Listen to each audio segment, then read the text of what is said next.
Chapter 125. Jeremy sat down inside the Grady Lane fence in the far corner of Hiram's pasture. His semi-conscious mind was oblivious as the rain and wind destroyed his hospital gown. It fell to the ground, leaving him with nothing. He walked forward, his feet squishing in the mud and runny cow pies. He was blank as he moved, no longer in control of his body. It was Miss Adler's fault.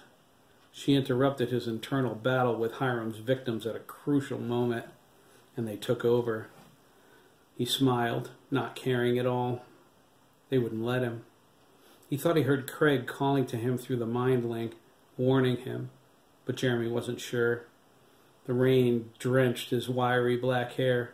It hung down over his brightly glowing eyes. Cows were scattered all over the pasture. They mooed as they ambled toward him. Their udders streamed milk onto the wet ground. They needed milking. They stopped as if sensing something amiss.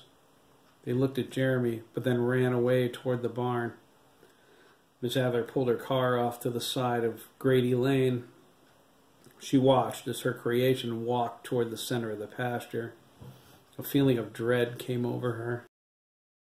The existence of disembodied spirits is not logical, she thought. There is no soul. There is only the energy of the mind. And yet, they are here, and they have possessed him. But to what end? Why come to the pasture? Miss Adler felt their hatred through their connection to Jeremy. She sensed an overwhelming desire for revenge, but they were losing control of him. He was fighting them on a subconscious level, much the same way Margaret prevented her body from committing murder. They invaded his mind. He was struggling to regain control. They underestimated him. Jeremy was stronger than they thought he would be, thanks to Craig. Miss Adler sensed approaching thoughts. She radiated a general suggestion, making her and her car unseen. The black woman cop sped by, headed for Mike Dougan's house. Miss Adler scanned the farm. Hiram was gleefully working on Todd in the barn. She hadn't planned on that, but it worked out well. Hiram's life was over. He just didn't know it yet. She heard the patter of small feet splashing in the puddles up the road. She stepped out of her Mercedes-Benz beside Jack Dougan and his now older son, Craig. They ran toward the pasture. Jack was carrying an assault rifle. Craig had a gym bag filled with other souvenirs from Afghanistan.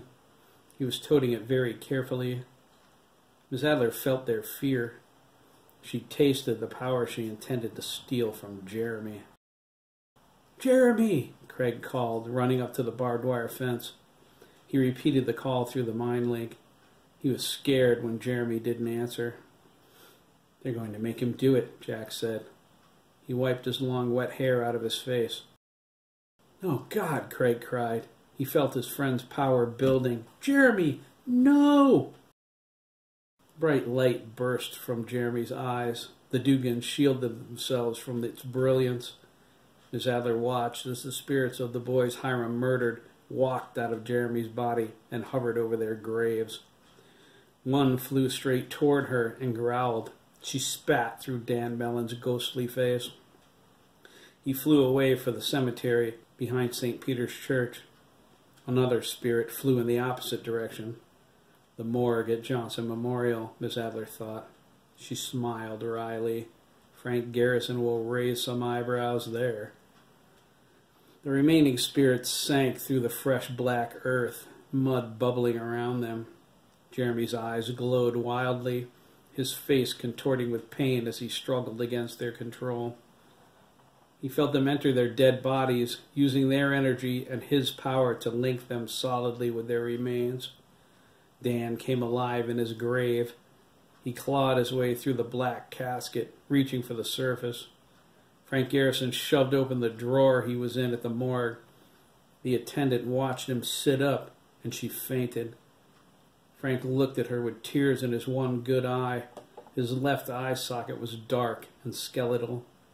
He climbed out of the drawer and ran for the back exit. Jeremy fell, the strain causing him to lose consciousness. His eyes pulsated with power beneath his eyelids. The dead boys tore up from under the pasture, their hands reaching skyward. The stench of decomposed bodies carried on the wind. "We have to get to Mike's house," Jack cried. He yanked on Craig's arm. "Come on." "But Jeremy," Craig whined, pulling back. "We have to help him." "We have to help Mike," Jack said. He pointed in the distance. They made out the cars parked near Mike's house. "Look! Arthur Kelly's car, Peter Rollins, they're all here." "What?" Craig asked. "What are they doing there?" "I don't know," Jack yelled, starting to run. He pulled Craig with him, almost yanking him off his feet. "Jeremy's okay where he is. You know what's going to happen." "I know," Craig replied. He picked up the pace, and they sprinted at top speed. "They're going to kill everyone who knew about the farmer, but didn't turn him in." They ran with all their might. The images they saw in Jeremy's mind came through, vivid and terrifying. Jack pulled out ahead. His legs felt like they belonged to someone 6'1". He didn't have time to think about that now. He knew it was his cowardice that allowed Hiram to kill so many boys. He was as much to blame as the men gathered at Mike's house. Did his brother know? It couldn't be a coincidence they were there.